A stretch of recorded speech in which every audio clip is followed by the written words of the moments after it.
Bienvenidos a la tesis del hombre gris. El pensamiento es un buen sirviente, pero un pésimo amo.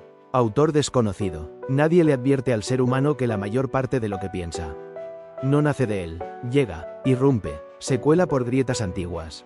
Se presenta como verdad, como lógica, como memoria, como intuición, pero no lo es. El hombre gris lo veía sin comprenderlo del todo. La mente habla incluso cuando uno no quiere escucharlo. Y lo hace con la autoridad de quien parece conocerlo todo. Con la voz del pasado, con el tono de los padres, con las frases de los maestros, con las heridas de la infancia, con la sombra de lo no resuelto. El pensamiento actúa como si fuese el dueño del ser humano.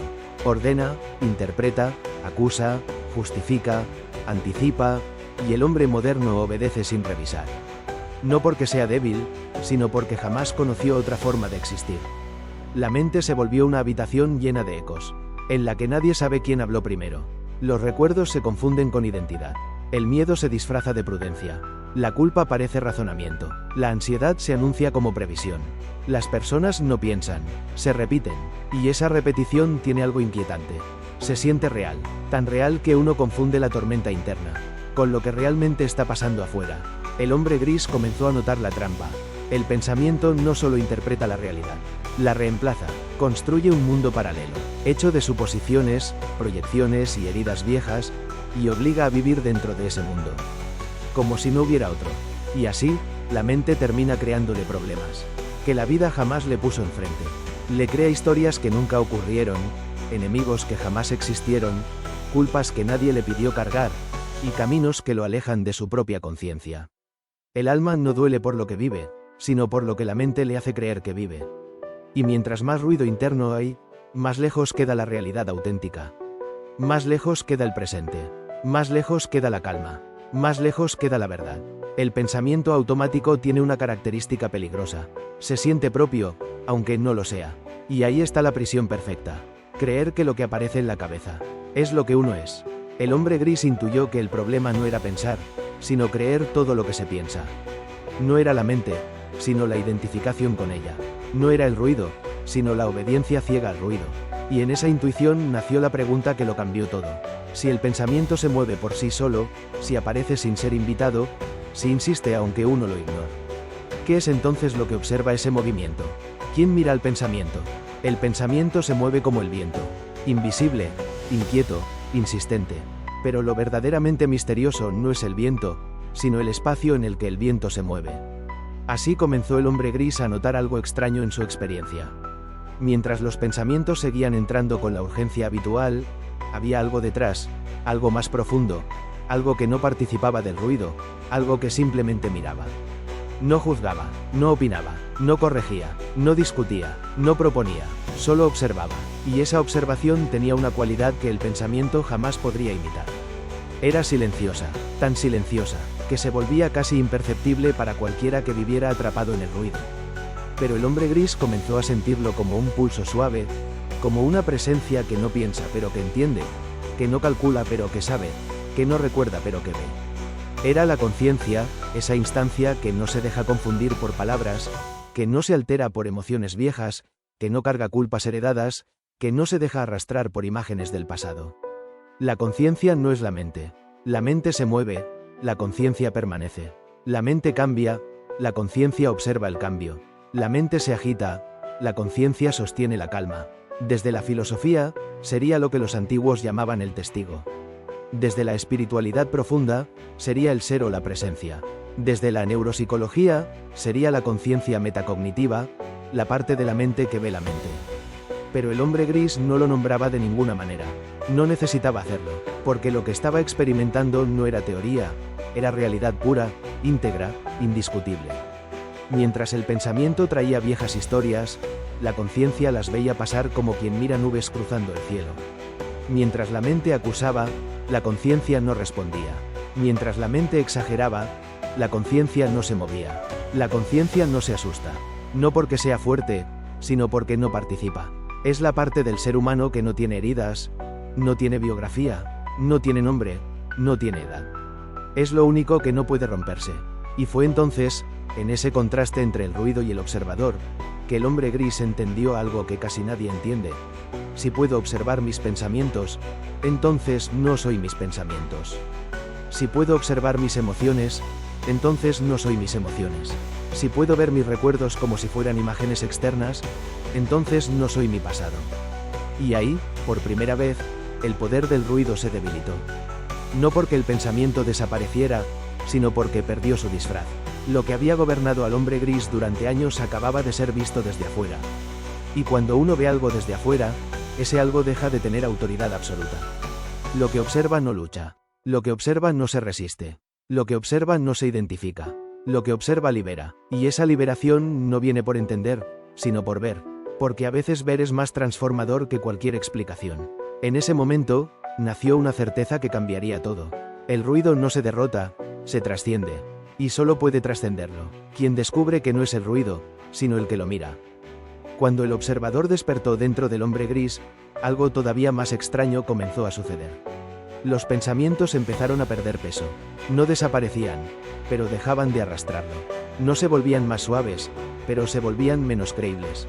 Era como ver un truco de magia sabiendo dónde está el hilo invisible.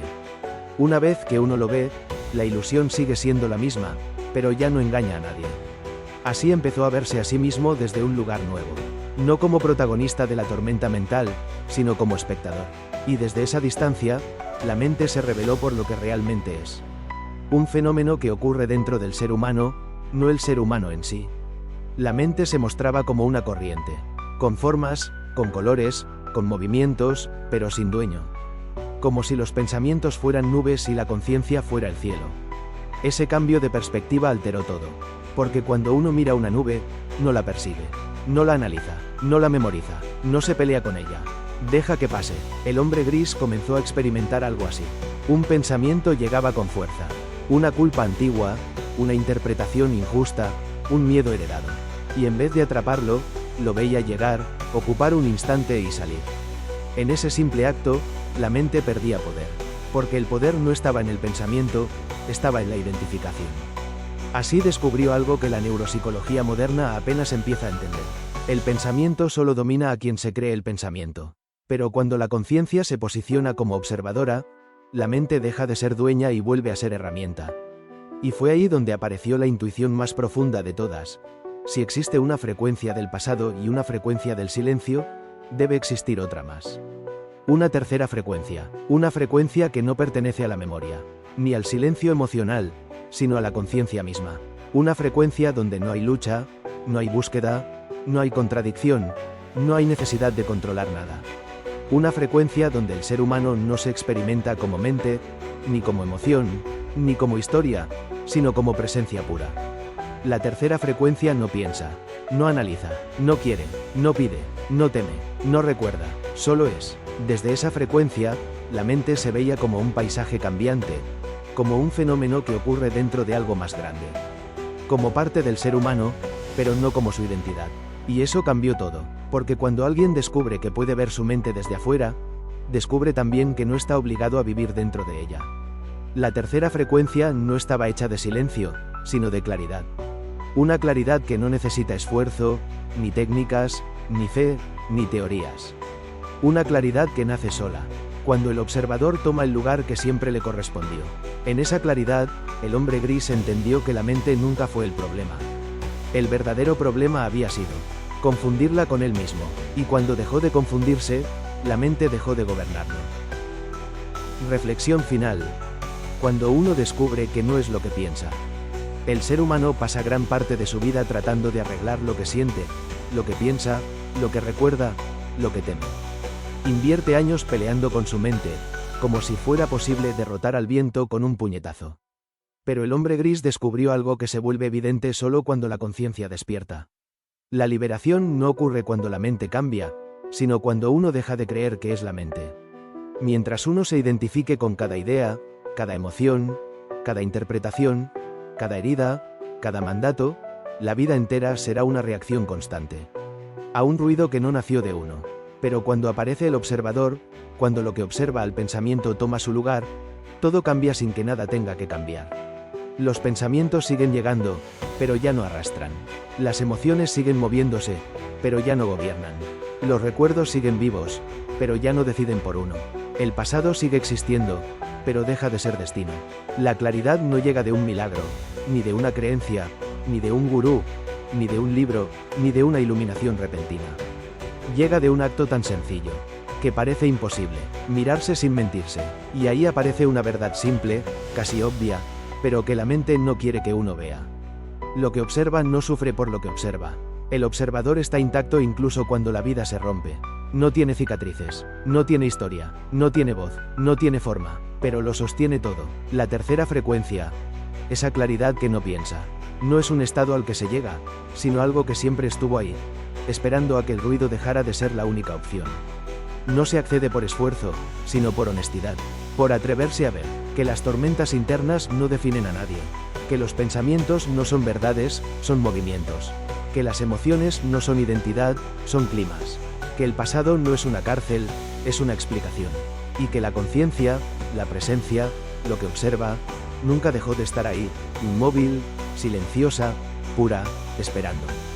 El hombre gris no venció la mente, no la domó, no la controló, la entendió, y al entenderla, dejó de obedecerla. La verdadera libertad no está en pensar distinto, sino en dejar de ser arrastrado por lo que uno piensa.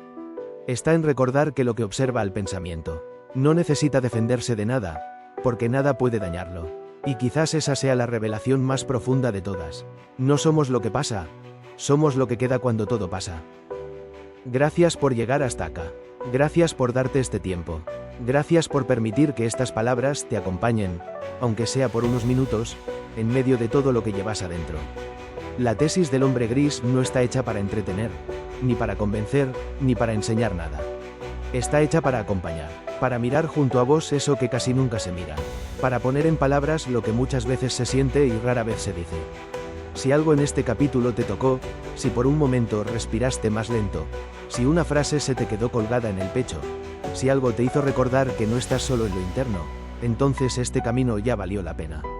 Gracias a todos los que escuchan en silencio, a los que no comentan pero vuelven, a los que encuentran en estas palabras un eco de lo que también están viviendo. Gracias a quienes sienten que el proceso es pesado pero siguen adelante igual. Y gracias a vos, que estás del otro lado, haciendo tu propio trabajo invisible, ese que nadie ve pero que transforma todo. Nos vemos en el próximo capítulo. Y si hoy tu mente hizo ruido, recuerda esto: el que observa ese ruido siempre estuvo intacto.